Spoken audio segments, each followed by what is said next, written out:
Well, hello and welcome back to our missional equipping series. Today I want to talk about planting the gospel. Now, a good metaphor for planting the gospel, ironically, is like planting a garden. You plant seeds and you water them. They need nutrients and light to grow, and eventually, after weeks and months of waiting, then those crops can be harvested. And it might be interesting to think about this time that's put into planting the gospel as actually an ongoing work that's done, rather than planting the gospel being a one and done sort of thing. Now, I think the church has traditionally sometimes taught that planting the gospel is looking like telling your friends to come to church so that they can hear a pastor speak. In reality, we believe here at FCC that God put you in your neighborhood, your workplace, your school, etc., so that you can plant the gospel to those in that community.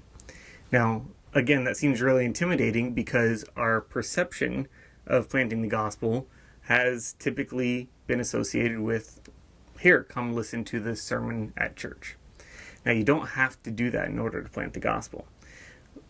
I want to bring it back to this metaphor. It's an ongoing, constant work.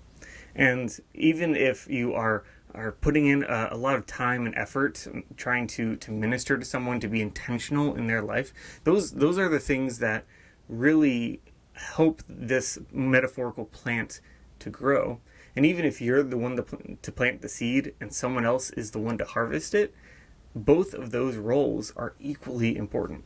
And so we might not see all of the work that's being done underground or behind the scenes, but we can trust that God is working and moving to grow that plant. And so it's these simple everyday actions that actually plant the gospel better than a sermon could. And so what that looks like is having friends over for dinner, coming through for them when they need a friend,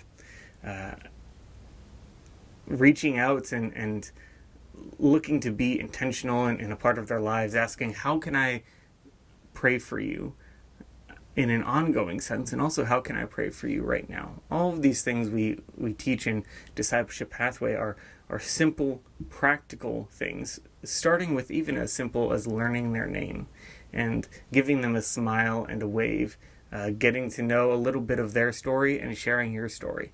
Those are the things that will reflect Jesus off of you and into their life.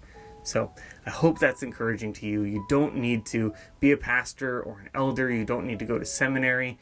All you need to do is be intentional in people's lives and share your story. And that's how the gospel is planted.